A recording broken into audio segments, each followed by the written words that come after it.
left-hand side in the front. Just a moment till we get a microphone to you. I guess since everyone else is still asleep, I'll start us off. Hi there. There you go. Thank you. Samuel Hale, UTA Communications. So we asked Coach Kiffin, Derrick, and Ryan this question in the first presser. When Coach Saban came in, he said that his favorite Christmas gift was a pair of gold-toed socks. So if you had to get Coach Saban a Christmas present, if you did get him one, I'd love to know what it was, but if you had to get him a Christmas present, what do you think you would get your venerable coach? You start that one off. I guess first and foremost, I'll just get them this win first. Yeah, that's an easy question. And then the national championship. So. I don't know if I'd give him any object or anything. I'd just give him a big hug and say thank you, for giving me the opportunity to come to Alabama. I'd probably do the same thing. We've got a question all the way in the rear on the right-hand side. Jay Sarkar, WLNS. This one's for Jake. Jake, from what you've seen on film, Michigan State's secondary, they're a unit that is able to make the huge play when it seems absolutely necessary. So just what have you seen, look at their film, and how are you kind of trying to adjust your game plan for going up against them? I think the defense as a whole is real physical. They're going to be where they're supposed to be, and it's going to be a real tough matchup. So we're going to have to just keep practicing what we practice and do what we do, and it's going to be a tough game. So we just got to be ready for it. We have a question on the front, but we'll get a microphone to you in just a moment. Over your shoulder. There you go. Jake, with so much, Hondo Carpenter from Spartan Nation, with so much emphasis put on Derrick and defenses having obviously to stop him for obvious reasons because he's that talented, it puts the onus on your arm to go win a game. How confident are you as a quarterback? Obviously you can run, but to go back, drop back and read, and is the importance of getting time from your offensive line?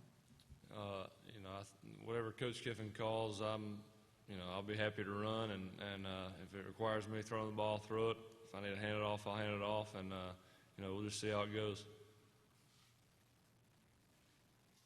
Got a question on the outside left. Jeff Spiegel, WBMA TV, Birmingham. Richard, this is for you. Just talk about it. It seems to me like you and Jake have pretty much clicked from the word go. How has that combination worked for you? And just talk about your experience transferring here from Oregon State and how you seem to have made a smooth transition. Yeah, it was, like you said, it was very smooth for me coming here. Just the summer workouts and everything. Jake kind of helped me out a lot. I roomed with him during fall camp, and I think that's just when our relationship kind of got started. And just all the reps that we've been taking during summer, fall camp, leading up into the season. I think he just got comfortable with me, and I got comfortable with him, and it's just been good. All the way on the rear platform back there. Tom Menino, WVTM TV in Birmingham. This question's for Kenyon. I know you've had to deal with injuries throughout your career, the latest of which, of course, against Mississippi State with the arm injury. How important was it for you to get back out there, against Florida, get some carries, and also just dealing with injuries? Is that something you can evolve with as a player and learn how to manage and deal with? Because obviously there's disappointment to get off the field. It's been tough, but it's tough for anybody. I'm not the first person to have an injury or have to play through being hurt. Won't be the last. I know the guys up here can, testify with that. I think we've all been hurt in a variety of ways this season. And I think that really just is just how our team is this year. We try to just fight through adversity. So going back to the loss with Ole Miss, we just looked at it as a stepping stone, and moving forward, we just try to work through any kind of adversity we had, and now we're just looking forward to Michigan State. A question on the left side, about halfway back. Hey Jake, Rick Carley from Birmingham. It was such a cool scene after the SEC game with you hugging members of your family. You got pretty emotional after that game in the hallway afterwards. Can you tell me about the bond between your family and what all those folks mean to you? And I got one real quick follow-up after that. My family's couldn't ask for a better family than what I got. I've always, had a lot of support from them, and throughout this whole process till I got here, it's I don't know if I'd be here without them and all the support they've given me. So, they mean the world to me, and I love them to death. And so, them being there and being able to share that moment was big. Real quick, a lot of Bama folks have come to really love you, and they view you as kind of a blue-collar, hard-working, pickup truck driving guy. What kind of vehicle do you drive nowadays? I drive a white GMC Sierra. We got a question on the front aisle here.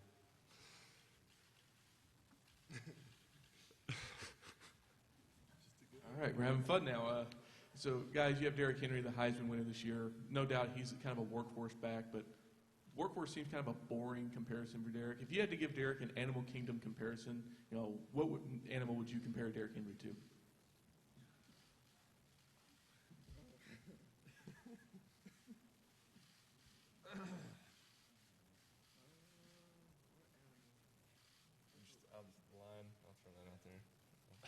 I don't know. I've never had that question. I just throw that one out there. I mean, why not just makes sense. our mascot, the elephant? I feel like that kind of matches what he is. Yeah, they have both really good answers. Say the elephant too, being the mascot and everything. We got a question in the rear left side. Just this question is for Jake and Richard. Jeff Spiegel, WBMA Birmingham. All the attention on Derrick Henry, it seems like there's really not much attention on the quarterback and the guys on the outside. Talk about how big those guys have been this year and how the passing game is maybe something that really isn't talked a lot about when it comes to Alabama.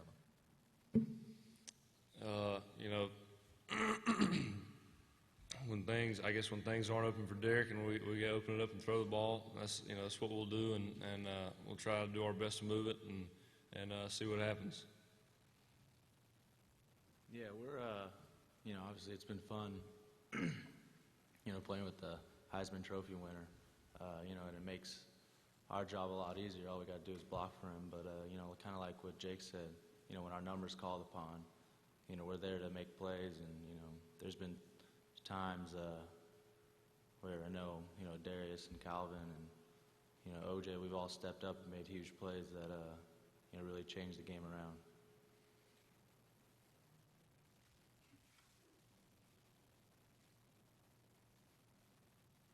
You're not going to let them off this easy, are you?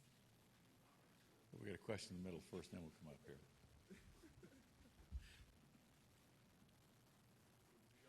Y'all know that something's coming. Obviously you guys are kind of like rock stars in Tuscaloosa. You're the Alabama football team. Everyone knows you. But have you ever gotten confused with someone else? Maybe somebody's got your name wrong, confused you with a teammate or a famous person? Richard, pull your mic up a little closer. That's great, thank you. All right. Excuse me.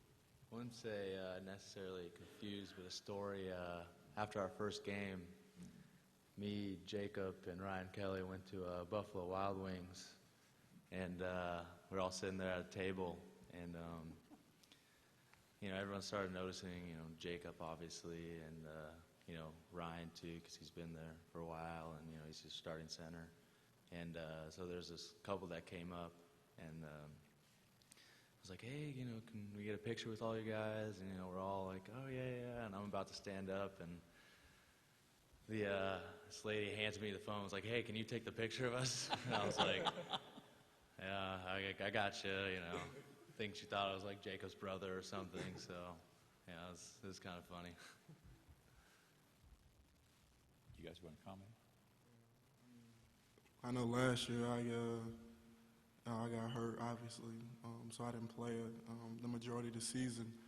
But near the end of the year, Blake was getting a lot of recognition, so I got confused a few times for being Blake. So there's a couple of pictures on Facebook I know that he has that that probably pop up on his Facebook of me that probably people were taking and saying, oh, yeah, I just took a picture with Blake Sims because I ran with it. I really did. I'm not going to lie. I don't think there's too many times that people turn down the opportunity to get confused with being the quarterback for Alabama, even if you already play on the team. Jake, you got anything to add? I don't know. Whenever I'm compared to somebody, it's usually these guys making fun of me. So somebody that looks real goofy that I don't want to look like. So, no, not seriously. No, nobody's ever, not that I can remember, confused me with somebody else.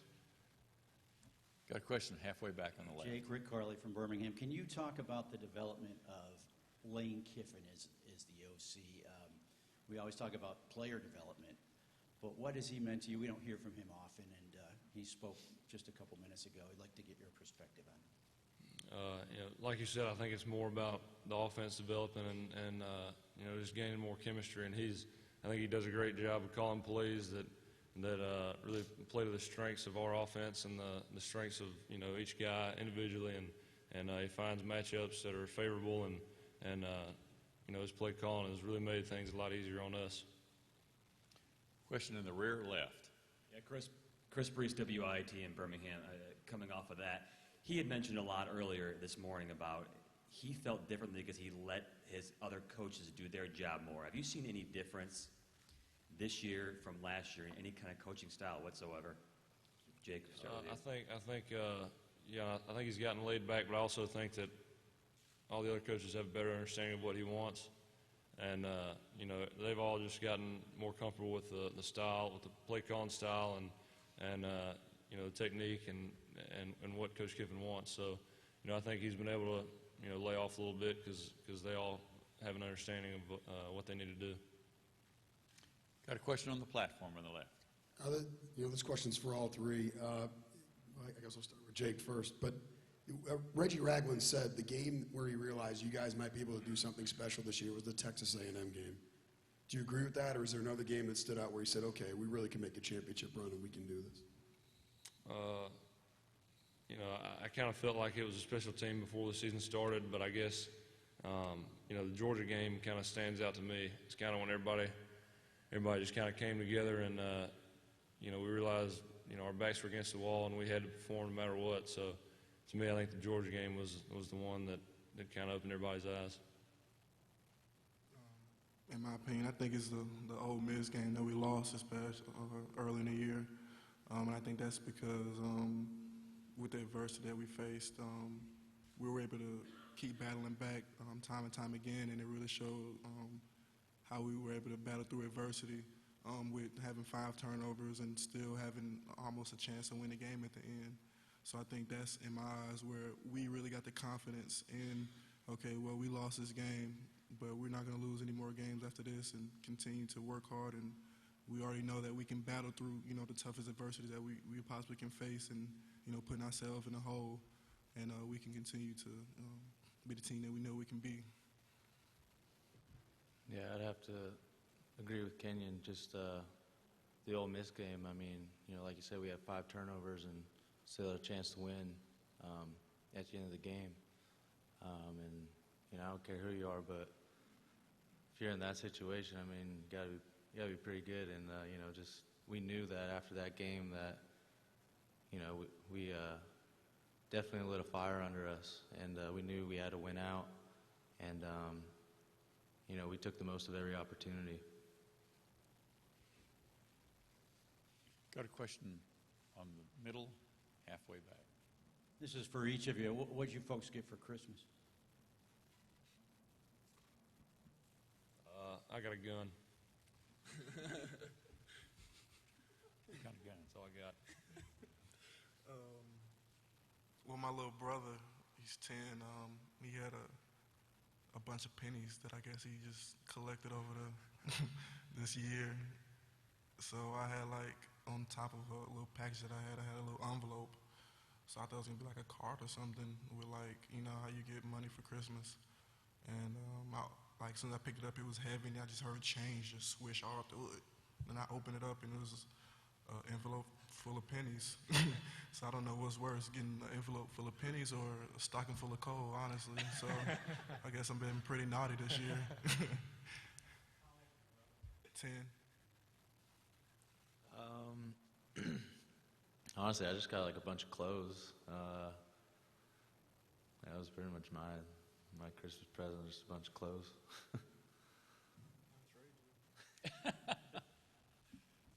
More questions for our student athletes? Got a question here on the front. Thank you. So, if you had to give one, what do you think is the biggest misconception of Coach Saban? Obviously, he's kind of very seen as a very straight line, almost robotic-like human, very kind of, trust the process, all that sort of thing. But does he have a kind of a softer side? Does he like jazz or maybe enjoy the beach, or does he like red wine? What's something about Coach Saban that we wouldn't know just from what we see outside, like from a media perspective? I don't know.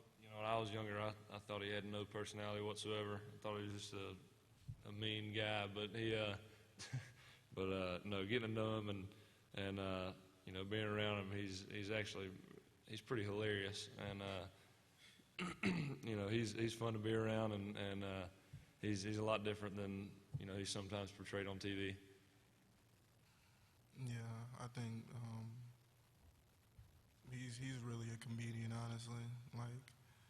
But sometimes with how he is, his personality, sometimes you don't know if it's appropriate to laugh or not. So you'll kind of sit there and look around, and then he's up there smiling and say, oh, okay, we can, it's cool to laugh at this.